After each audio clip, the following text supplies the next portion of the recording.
Now, our next speaker will be Professor Kozyrev. And you're going to give us the Russian perspective. Thank you very much. I'm very excited to be here. It's an honor to be hosted by the BU and this great panel. And my topic is actually Russia's military lessons. We've already heard from John's presentation that Russia has been considered as passive, and so hence Russia for the future battles and future encounters actually learned quite a few lessons. So I'm going to my slides are more dense, but I try to get through within my time which I have. Alright, so I outlined. I just have a few misperceptions and planning issues with the Russian military prior to the war. I'm just highlight some of them. Then I'm not going to speak about the battles themselves. I think there's a huge literature. We can go to Kichikara Togo, and we can go to Christopher Martin's book, John Westwood's book. So they all describe those encounters very well. So I'm just like providing some maps and just so that everybody would see. Causes of Russia's defense, outlaid the causes of Russia's defeat, just a kind of couple of bullet points, and then just say a few words about hardware issues and capabilities of the parties, and then I have 5+ lessons, key major lessons from Russia, and then we have this in the Russian, especially the Russian literature. The Russians had lots of debates about whether actually the Mahan-Kolom, Philip Kolom theory, I will tell more about this, but revised after the end of this war. So we have this first breakfast for defeat, which was based on some perceptions by the Russian commanders, including Minister of War, and was commander of the forces in the Far East, Russian forces in the Far East, Patkin, who believed that actually Japan would not dare actually fight against the great power such as the Russian Empire. So that's why the Russians focused mostly on containing the Western powers instead of getting themselves prepared for encounters with Japan. But yes, there was Admiral Makarov. You've seen already this picture. Who actually predicted exactly the story of this war.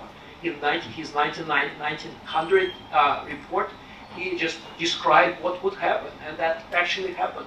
So these are his major points, including the Japanese occupying Korean Peninsula, then actually turning away the Russian fleet, excuse me, then move on to the Kwantung Peninsula, further to Manchuria, and concentrate more forces faster than the Russians.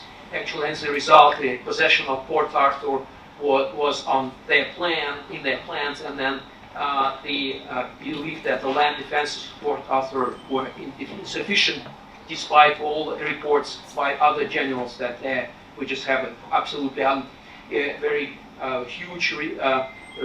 Port Arthur is a great fortress, so we are absolutely all set in terms of protecting it. These are I'm not going to describe, these are the war plans. So what the Russians would actually probably underestimate the role of the Japanese Navy and overestimate the role of their Navy, of the Russian Navy. Right, so that is the plan. And Japan's plan was actually trying kind of go it alone, just fighting Russia alone, utilizing Russia's actually unpreparedness for the strike, for the military action, especially for fast strike, immediate strike against the Russian forces. And then the priority by Japanese commanders, and including Admiral Togo, were to actually secure Japan's supremacy at sea, and then occupy Korea. So John had described the joint operation, the importance of joint operations. And that was the case, and then informed by somehow by some wrong calculations that actually the Trans-Siberian Railway could not actually, capacity was very limited, So the Russians would not be able to accumulate more troops in Manchuria within the next 6 months than probably 140,000. So, but Russians managed to actually accumulate more. Russia actually was preparing for a concentrated strike, so that's why probably they somehow ignored a little bit. They were very hopeful about the resilience of the Port Arthur, including the navy, which actually based there, and the fortress itself. So they tried to, and the General Kuropatkin's idea was actually we need to secure gradually strengthening and preparing for the transition of our force to the offensive. So that was, and that actually lasts for 7 months, and then lost a lot of time, right? So these are the excellent, actually, the resource, Japanese resource on the major battles, and they just a description of these battles and how they went, and you can click on them. It's very interactive, not on this slide though, but it's a copy. But these are the major 10 land battles of war in certain order. This is a very interesting, I found information from one of the library, Gifu Prefecture Library, about the actual balance of forces during the land operations. And especially, it's interesting to look at actually also losses of both like troops, and Japan's losses were greater in the battle of Port Arthur. So it was interesting because other naval battles, of course, and you'll see in Tsushima, the Japanese losses were much lower, right? So the naval battles, they are all blue here, and we have quite a few. Most of them major 4 battles, but we have some kind of simultaneously conducted battles in different areas. So these are all described here.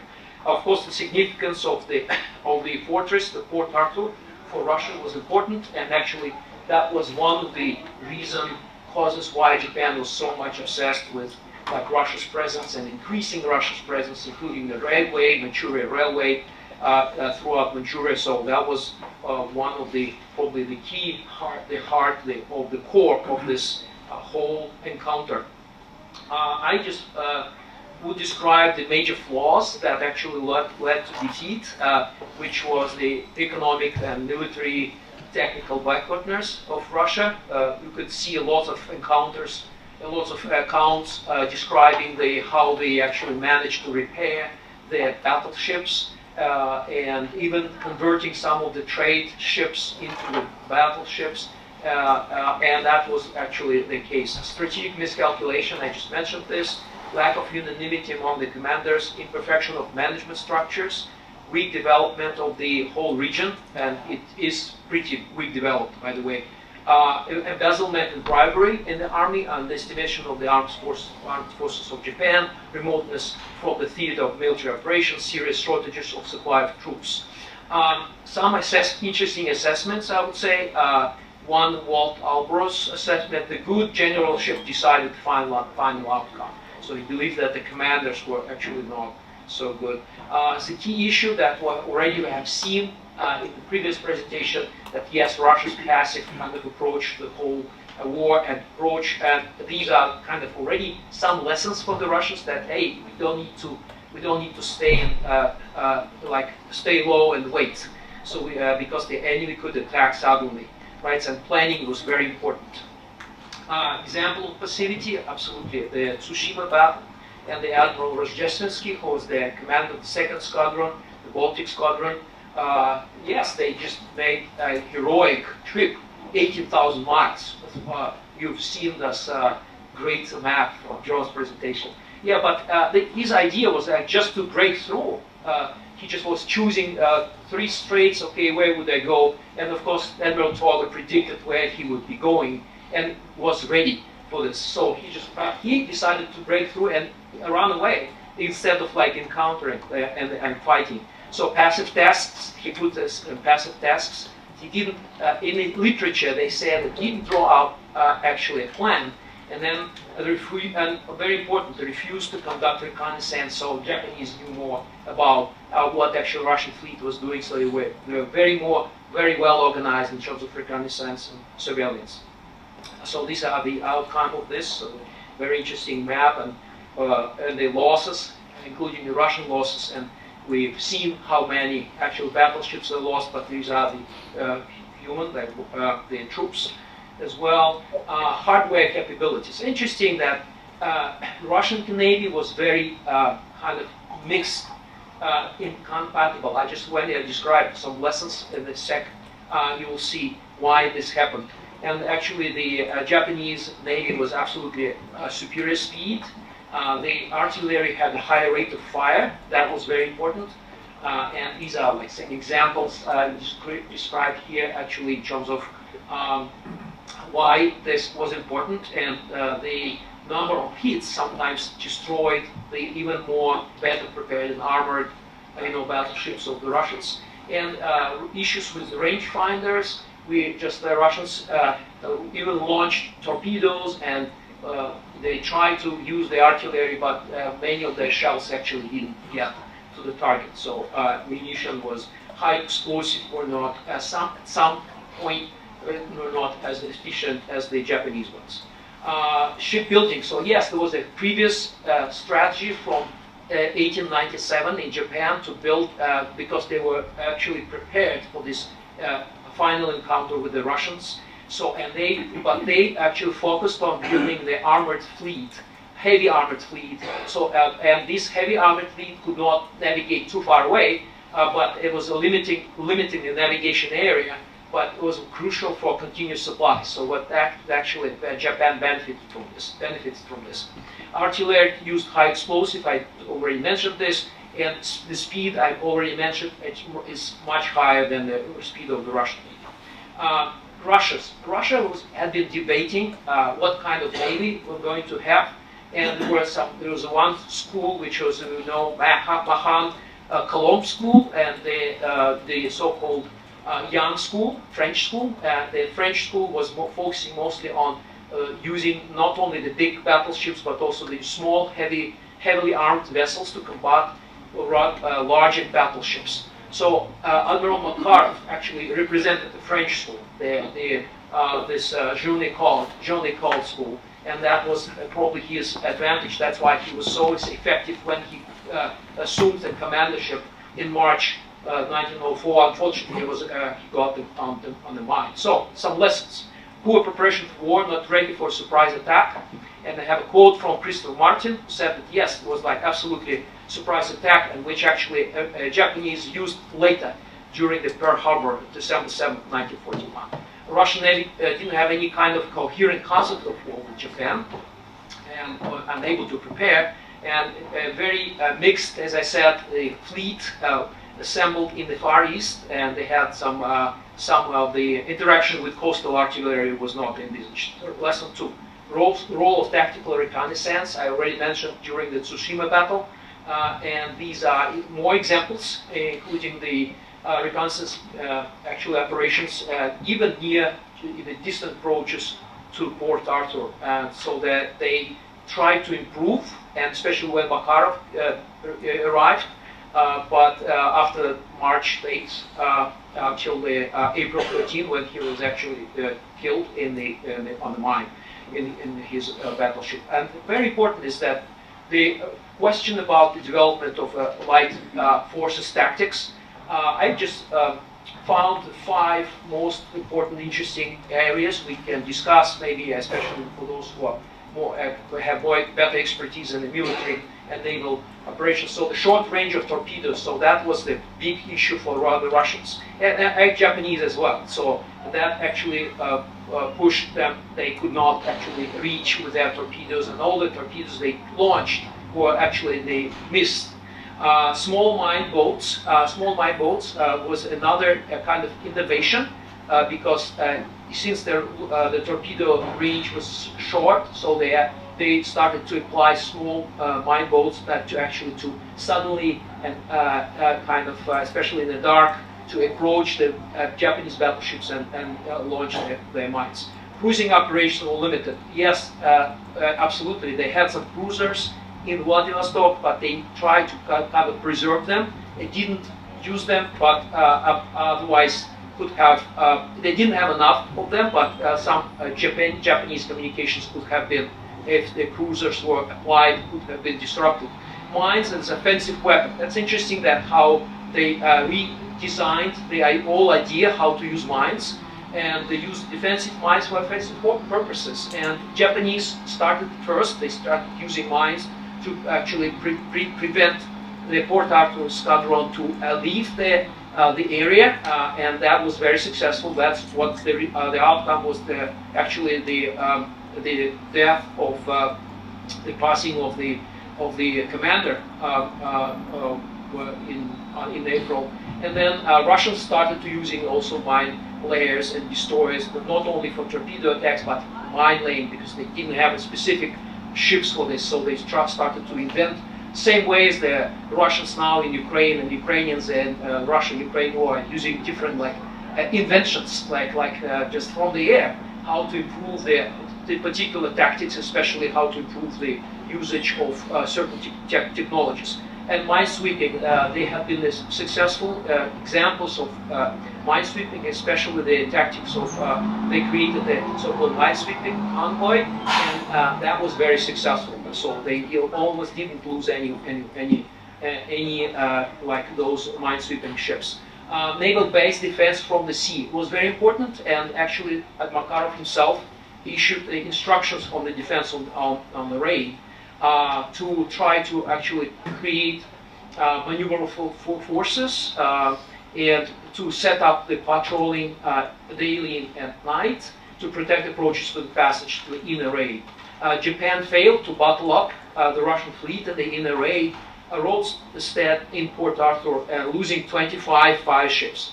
And Navy ground force coordination, very important, and Port Arthur demonstrated that the two attempts were not successful by Japanese to seize Port Arthur. The third was successful though. And there was a new experience, and this is an example how the Russians used this. The final slide is major lessons from the naval battles. So these are the kind of description of the three major lessons. Those who were kind of serving in the Navy absolutely learned from this, especially the Port Arthur battle.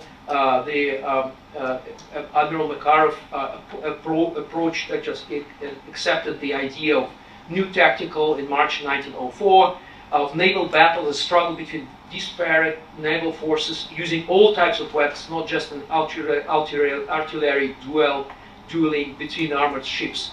The Yellow Sea battle, some people say, oh, that was not so important, but it was a first attempt to break through, go to Vladivostok, and of the Russian first squadron from Port Arthur, and they tried to break through, and the battle emphasized the advantages of separate maneuvering in detachment, the importance of advantage in speed, increasing role in large caliber artillery, decisive importance of organizing the control of the fleet, and the need for reliable means of communication. Yes, the Japanese even could jam the radio for the Russian fleet in their navy, right? And so the Japanese were more advanced. They also remind the Ukraine today. Need the centralized control of sighting and firing.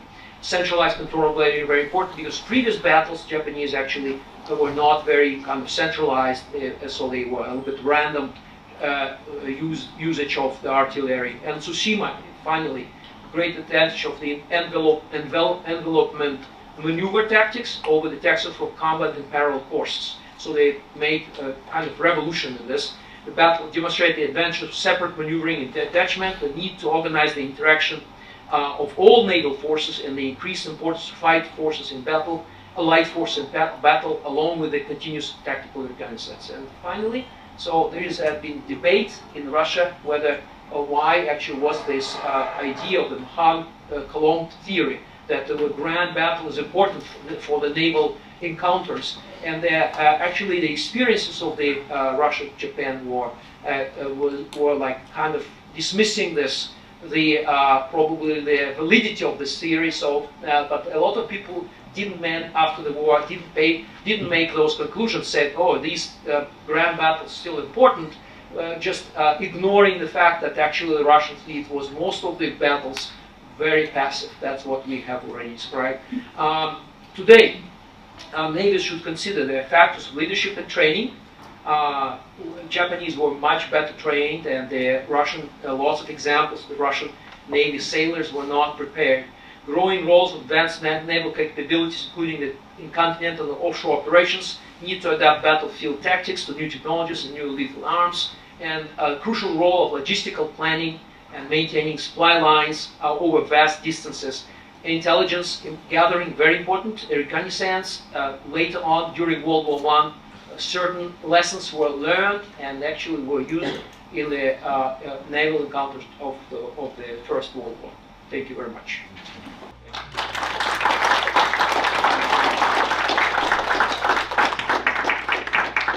And, our next